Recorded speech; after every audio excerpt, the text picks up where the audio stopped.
Hello, അമ്മ മനസ്സിൻ്റെ പുതിയൊരു എപ്പിസോഡിലേക്ക് എല്ലാവർക്കും സ്വാഗതം. ചാനൽ ആദ്യമായിട്ട് കാണുന്നവരാണെങ്കിൽ ഒന്ന് സബ്സ്ക്രൈബ് ചെയ്തിട്ട് ലൈക്ക് ചെയ്യണേ.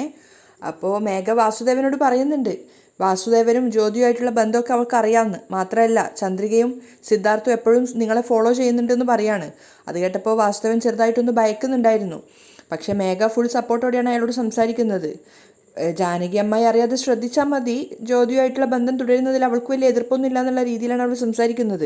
പക്ഷേ സിദ്ധാർത്ഥ് പറഞ്ഞാലൊന്നും ജാനകി അമ്മായി വിശ്വസിക്കില്ല എന്നും മേഘ പറഞ്ഞു കൊടുത്ത് കേട്ടപ്പോൾ വാസുദേവൻ കുറച്ചൊരു സമാധാനമാവുകയാണ്. അതുകൊണ്ട് നിങ്ങൾ ധൈര്യമായിട്ട് ഇരുന്നോളൂ, നിങ്ങൾക്ക് എന്ത് സപ്പോർട്ട് വേണമെങ്കിലും ഞാൻ ചെയ്തു തരാം. അത് കേട്ടപ്പോഴാണ് വാസുദേവൻ ഒന്നുകൂടെ സമാധാനമായത്. മേഘ, ഈ ഒരൊറ്റ വാക്ക് മതി, ഇപ്പോഴാണ് എനിക്ക് സമാധാനമായത്. അതിനുശേഷം മേഘ വാസുദേവനോട് പറയുന്നുണ്ട്, ജ്യോതിയുടെ വീട്ടിൽ പോകുന്നതും വരുന്നതൊക്കെ കുറച്ചു കാലത്തേക്ക് ഒന്ന് നിർത്തിവെച്ചോളൂ.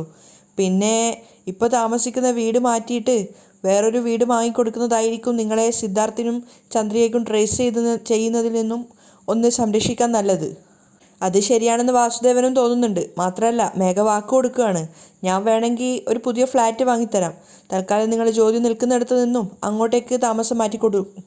വാസുദേവന് വല്ലാത്തൊരു അതിശയം തോന്നുകയാണ് മേഘ അത്രയും സപ്പോർട്ടീവായിട്ട് സംസാരിക്കുന്നത് കേട്ടപ്പോൾ. അപ്പോൾ മേഘ പറയുന്നുണ്ട്, സിദ്ധാർത്ഥിന് സംശയം തോന്നിയ സ്ഥിതിക്ക് ഇനി അവിടെ നിൽക്കുന്നത് അത്ര പന്തിയല്ല. വാസുദേവൻ അതിശയത്തോടെ പറയാണ്, എനിക്ക് വേണ്ടി നീ ഇത്രയധികം ഉപകാരങ്ങൾ ചെയ്യുന്നു, ഞാൻ നിനക്ക് വേണ്ടി എന്താ ചെയ്യേണ്ടത് മോളെ?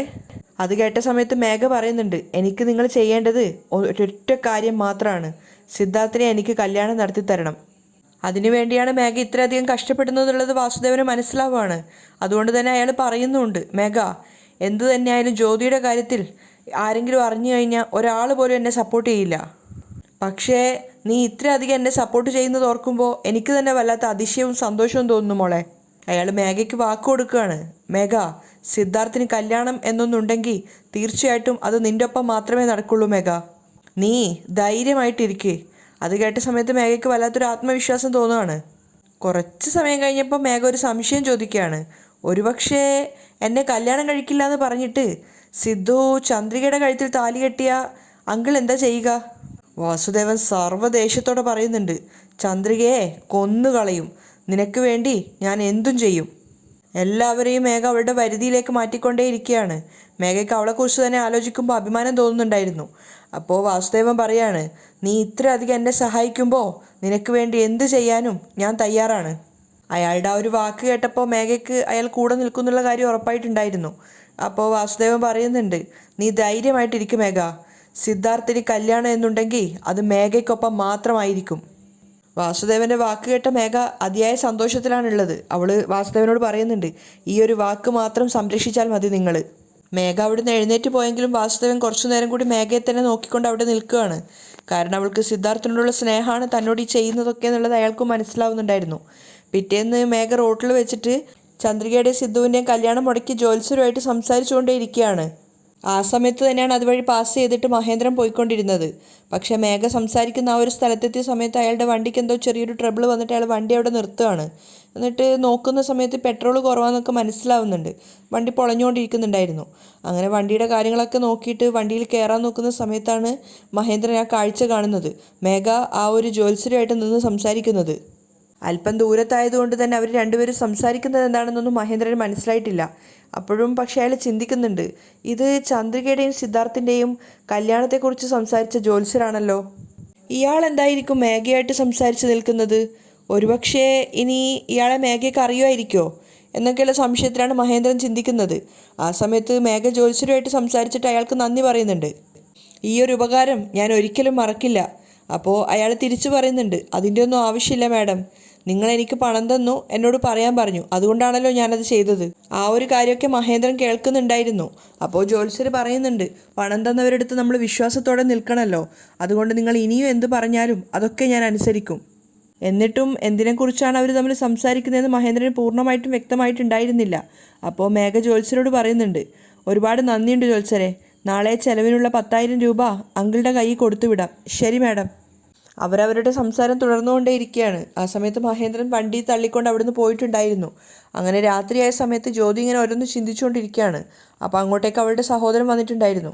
ജ്യോതി, എന്താ മോളെ, വാസു ഇന്ന് വരാമെന്ന് പറഞ്ഞോ? ഇല്ല ഏട്ടാ, നാളെ വരുന്നാണ് ഞാൻ കരുതുന്നത്. ആ ചന്ദ്രികയും സിദ്ധാർത്ഥിനെയും ഭയന്നിട്ട് ഇങ്ങോട്ടേക്ക് വരാൻ പോലും ആ മനുഷ്യനിപ്പോൾ പേടിയാണ്. അപ്പോൾ അവളുടെ സഹോദരൻ പറയുന്നുണ്ട്, ശരിയാണ്, ഒരാളെ കൊണ്ട് പ്രശ്നം ഉണ്ടാവുന്നുണ്ടെങ്കിൽ ഒന്നുകിൽ ആ പ്രശ്നം അവസാനിപ്പിക്കണം, അല്ലെങ്കിൽ ആ പ്രശ്നം ഉണ്ടാക്കുന്ന ആളെ അവസാനിപ്പിക്കണം. നിന്റെ വിഷയത്തെ സംബന്ധിച്ചിടത്തോളം പ്രശ്നം തീർക്കാൻ സാധിക്കില്ല, പക്ഷേ പ്രശ്നം ഉണ്ടാക്കുന്നവരെ അവസാനിപ്പിക്കാൻ സാധിക്കും. അപ്പോൾ ജ്യോതി പറയുന്നുണ്ട്, ഏട്ടൻ അയച്ച വേലക്കാരി അവിടെ എത്തിയ ഉടനെ തന്നെ ജാനകിയുടെ കഥ കഴിക്കുമെന്നാണ് വിചാരിച്ചത്. പക്ഷെ ഇതുവരെ ജാനകിക്ക് ഒന്നും സംഭവിച്ചില്ല. ജ്യോതിയുടെ ശബ്ദത്തിൽ നിരാശയുണ്ടായിരുന്നു. അപ്പോൾ അവളുടെ സഹോദരൻ പറയുന്നുണ്ട്, നീ തിരക്ക് പിടിക്കാതെ ജ്യോതി, ചില കാര്യങ്ങൾ അതിൻ്റെതായ സമയത്തേ ചെയ്യാൻ പറ്റുള്ളൂ. എടുത്തു ചാടി ചെയ്തിട്ട് അപകടത്തിൽ ചെന്ന് ചാടുന്നതിനേക്കാൾ നല്ലത് അതാണ്. സുന്ദരി ഒരുപാട് ബുദ്ധിയുള്ളൊരുത്തിയാണ്. ആർക്കും സംശയം തോന്നാത്ത രീതിയിൽ ജോലി അവസാനിപ്പിച്ചിട്ടേ അവൾ വരുള്ളൂ. നീയൊന്ന് സമാധാനമായിട്ടിരിക്കൂ. ഏട്ടൻ പറഞ്ഞതുപോലെയൊക്കെ സംഭവിക്കുകയാണെങ്കിൽ ജാനകിയുടെ പേരിലിരിക്കുന്ന ഇൻഷുറൻസ് പണം മുഴുവൻ വാസുവിൻ്റെ പേരിലാവും. അതിനുശേഷം മേഘയോട് പറഞ്ഞു കഴിഞ്ഞാൽ എന്നെയും അദ്ദേഹത്തെയും ഒരുമിച്ച് ചേർക്കും. വേറെ ആരുടെ സഹായവും നമുക്ക് ആവശ്യമില്ല ഏട്ടാ. മേഘ നമുക്ക് സപ്പോർട്ടായതുകൊണ്ട് നമ്മളെ ആർക്കും ഒന്നും ചെയ്യാൻ സാധിക്കില്ല.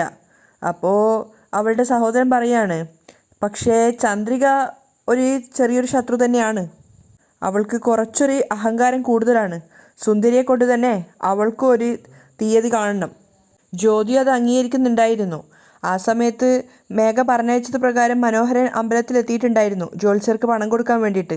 അപ്പോൾ അവിടെ ചുറ്റിലും നോക്കുന്ന സമയത്ത് ജ്യോത്സ്യരെ കാണാത്തതുകൊണ്ട് മനോഹരൻ ഫോണിൽ അയാളെ വിളിച്ചു വരുത്തുകയാണ്. അവർ രണ്ടുപേരും പരസ്പരം കണ്ടപ്പോൾ മനോഹരൻ കുശലാന്വേഷണമൊക്കെ നടത്തുകയാണ്. എന്തൊക്കെയുണ്ട് സംസാരം എന്നൊക്കെ ചോദിച്ചിട്ട്.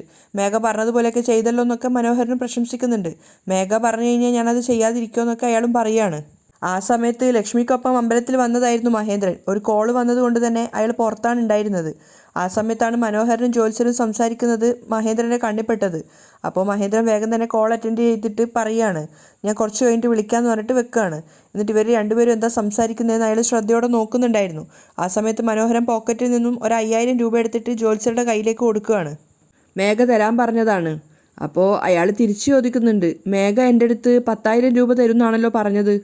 അത് കേട്ട സമയത്ത് മനോഹരൻ്റെ മുഖത്ത് ദേഷ്യം നിറയാണ്. കാരണം 5000 അയാൾ മുക്കിയതായിരുന്നു.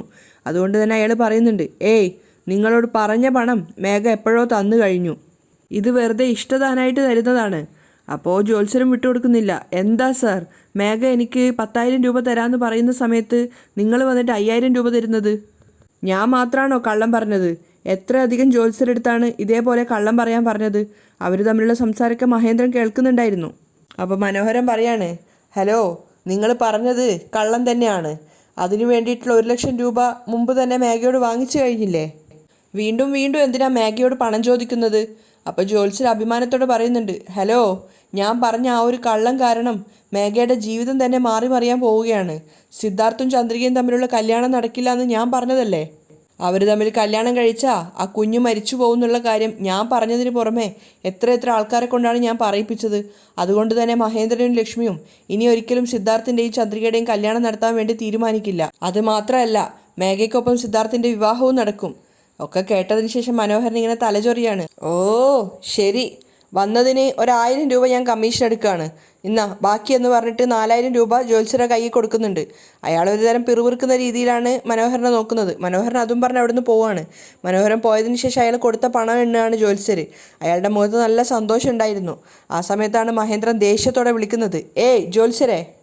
തന്നെ വിളിച്ച ആളുടെ മുഖത്തേക്ക് നോക്കിയതും ജ്യോത്സ്യർ ശരിക്കും ഞെട്ടിപ്പോയിട്ടുണ്ടായിരുന്നു. മഹേന്ദ്രൻ വന്ന ദേഷ്യത്തിന് നേരെ ജ്യോത്സ്യരുടെ അടുത്തേക്ക് വന്നിട്ട് അയാളുടെ ചെകിട്ടത്ത് നോക്കിയൊന്ന് പൊട്ടിക്കുകയാണ്. ആരുടെ കയ്യിൽ നിന്ന് പണം വാങ്ങിയിട്ട് ആരെയാണ് നിങ്ങൾ പറ്റിച്ചത്? അതേസമയം അമ്പലത്തിൽ പ്രദക്ഷിണം ചെയ്തുകൊണ്ടിരിക്കുകയാണ് ലക്ഷ്മി. അപ്പോൾ മഹേന്ദ്രൻ അയാളുടെ കഴുത്തിന് ഊത്തിപ്പിടിച്ചിട്ട് ചോദിക്കുന്നുണ്ട്, ജ്യോത്സ്യത്തിലാണോ കള്ളം പറഞ്ഞത്?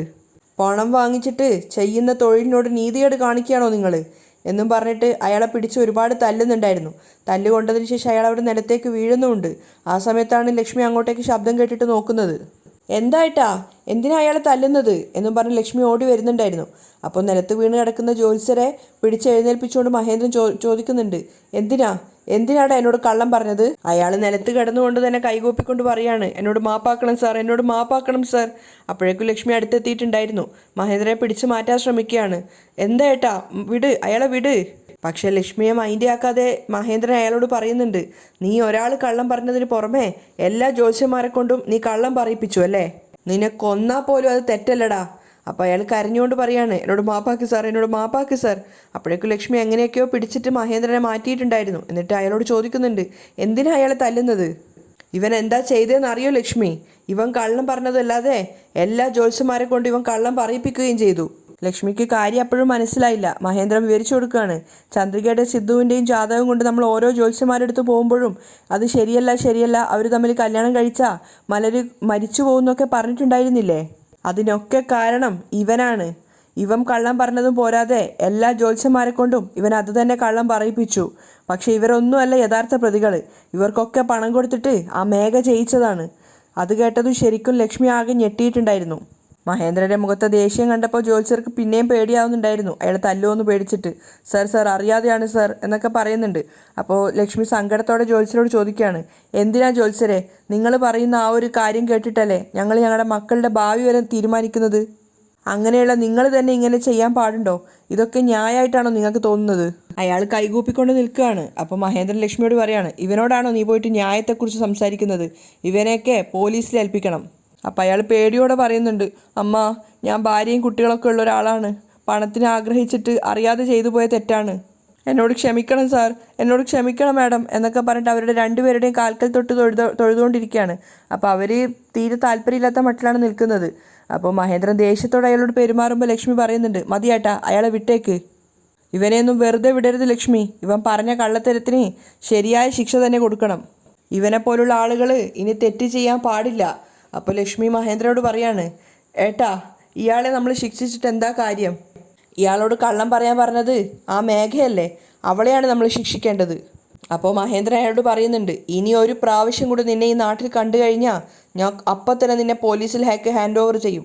അപ്പോൾ അയാൾ ഭയന്നിട്ട് പറയാണ്, ഇല്ല സാർ, ഇനി ഞാൻ ഈ നാട്ടിൽ തന്നെ ഉണ്ടാവില്ല സാർ, ഞാൻ പോവാണ് സാർ എന്നൊക്കെ പറഞ്ഞിട്ട് അയാൾ അവിടുന്ന് കൂപ്പ് കൈയോടെ പോവാണ്. ഇയാളൊക്കെ ഒരു മനുഷ്യനാണോ?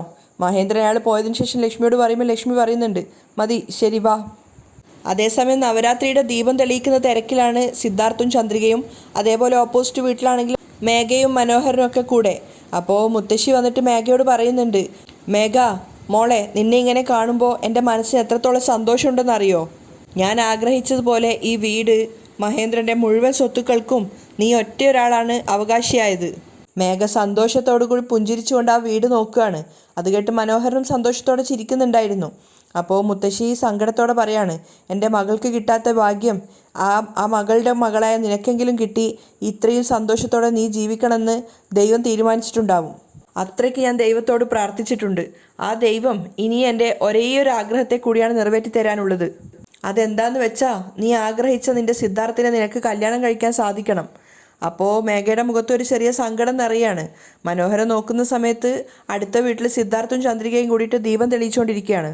സിദ്ധാർത്ഥ് ദീപം തെളിയിക്കുന്നതേ ഉള്ളൂ. അവൻ നോക്കുന്നത് മുഴുവൻ ചന്ദ്രികയായിരുന്നു. അവളുടെ സൗന്ദര്യം ആസ്വദിച്ചുകൊണ്ടാണ് സിദ്ധാർത്ഥ് ദീപം തെളിയിക്കുന്നത്. അത് മനോഹരൻ കാണുന്നുണ്ടായിരുന്നു. അതൊന്നും മനസ്സിലാക്കാതെയും കാണാതെയും മുത്തശ്ശി മേഘയോട് പറയുന്നുണ്ട്, ആ ഒരൊറ്റ ആഗ്രഹം കൂടി നടന്നു കഴിഞ്ഞാൽ സന്തോഷത്തോടെയും സമാധാനത്തോടെയും ഞാൻ ഈ ലോകം വിട്ടു തന്നെ പോവും.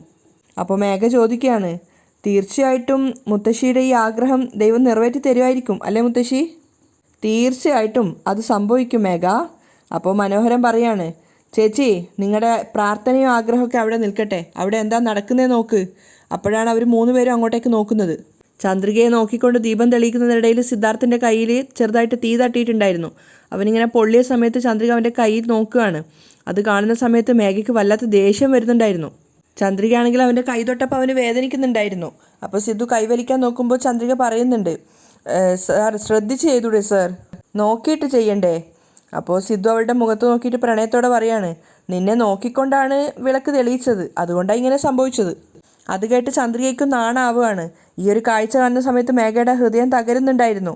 അപ്പോൾ ചേച്ചിയോട് മനോഹരൻ പറയുന്നുണ്ട്, കണ്ടില്ലേ ചേച്ചി, മേഘയ്ക്ക് വേണ്ടി സിദ്ധാർത്ഥിനെ നിങ്ങളിവിടെ കല്യാണം ഉറപ്പിക്കുകയാണ്. സിദ്ധാർത്ഥാണെങ്കിൽ ചന്ദ്രികയെ നോക്കിക്കൊണ്ട് ദീപം തെളിയിച്ചുകൊണ്ടിരിക്കുകയാണ്. മേഘയ്ക്ക് വല്ലാത്ത വിഷമാവുന്നുണ്ടായിരുന്നു. അപ്പോൾ മുത്തശ്ശിയും ദേഷ്യത്തോടെ പറയാണ്, ഈ സിദ്ധാർത്ഥിന് തലക്കകത്ത് ബുദ്ധിയില്ലെന്നാണ് ഞാൻ ചിന്തിക്കുന്നത്. എന്ത് കണ്ടിട്ടാ ഈ ചന്ദ്രികയുടെ പിന്നാലെ ഇവനിങ്ങനെ നടക്കുന്നത്? മേഘയെക്കാളും അവൾക്കെന്താ വലിയ പഠിപ്പുണ്ടോ? അതോ അവൾ സുന്ദരിയാണോ? അതും അല്ലെങ്കിൽ മേഘയെക്കാളും സ്വത്തുക്കളുണ്ടായിട്ടാണോ അവനിങ്ങനെ അവൾക്ക് പിന്നാലെ നടക്കുന്നത്? ഒരു ബുദ്ധിയില്ലാത്തൊരു പയ്യൻ. ചന്ദ്രികയെയും ലക്ഷ്മിയെയും മഹേന്ദ്രയൊക്കെ ഇവിടുന്ന് ഒഴിവാക്കി കഴിഞ്ഞാൽ പിന്നെ സിദ്ധാർത്ഥ് എന്തു ചെയ്യും? വാസുദേവനും ജാനകിയും നമുക്ക് സപ്പോർട്ടായുള്ളിടത്തോളം കാലം മേഘയെ ഒഴിവാക്കിയിട്ട് അവന് മറ്റാരെയും കല്യാണം കഴിക്കാൻ സാധിക്കില്ല. അതാണ് ആകെ മേഘയ്ക്കുള്ള സമാധാനം.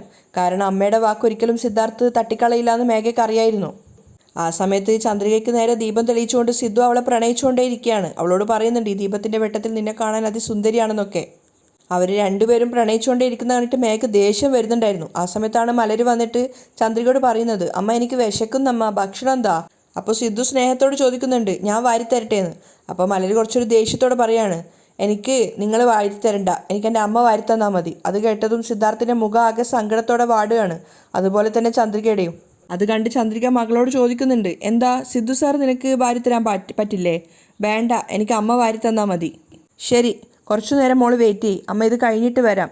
അപ്പോൾ സിദ്ധു അവളോട് സ്നേഹത്തോട് ചോദിക്കുകയാണ്, ഏയ് എന്ത് പറ്റി? മലർമോൾക്ക് ഇപ്പം എന്താ എന്നോട് എന്തോ ഒരു സ്നേഹക്കുറവ് പോലെ? എന്താ എന്നോടിപ്പോൾ സംസാരിക്കാനൊന്നും വരാത്തത്?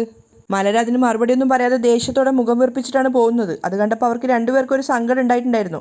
അപ്പോൾ ചന്ദ്രിക പറയുന്നുണ്ട്, ഇപ്പം അടുത്തായിട്ട് അവളുടെ സ്വഭാവം ഇങ്ങനെയാണ്, വേണ്ടാത്ത കാര്യത്തിനൊക്കെയാണ് വാശി പിടിക്കുന്നത്. അപ്പോൾ സിദ്ധു അവളെ സമാധാനിപ്പിക്കുകയാണ്, ചെറിയ കുട്ടിയല്ലേ, കാര്യമാക്കണ്ട. ആ സമയത്ത് മഹേന്ദ്രനും ലക്ഷ്മിയും ക്ഷേത്രത്തിൽ നിന്നും അങ്ങോട്ടേക്ക് വരുന്നുണ്ടായിരുന്നു. അവർ വരുമ്പോൾ കാണുന്ന സന്തോഷത്തോടെ നിൽക്കുന്ന മുത്തശ്ശിയെയും മേഘയും മനോഹരനൊക്കെയാണ്. നമ്മുടെ മോളുടെ ജീവിതം നശിപ്പിക്കാൻ ശ്രമിച്ചിട്ട് സന്തോഷത്തോടെ അവൾ നിൽക്കുന്നത് കണ്ടില്ലേ?